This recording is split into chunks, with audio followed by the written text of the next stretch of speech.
Sebanyak 14.000 item dan 600 jenis kosmetik yang tak memiliki izin edar diamankan Balai Pengawas Obat dan Makanan Gorontalo.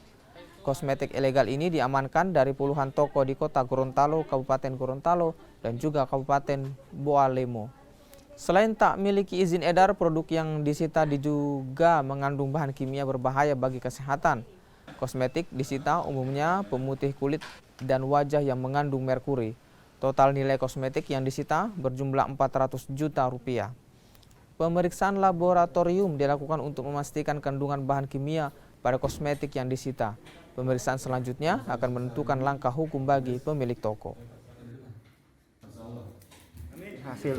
Hasil kami melakukan penerimaan kosmetik ilegal dari pasar ada total sebanyak 14.000 pieces. Dari total 680 jenis kosmetik yang tanpa izin edar yang beredar yang kami temukan di 3 kabupaten kota. Kosmetik ini kami duga yang pasti adalah produk yang tanpa izin edar. Namun untuk memastikan kandungan berbahayanya akan kami uji ulang kembali yang kami duga mengandung hidroquinon, asam benzoat dan kandungan logam merkuri.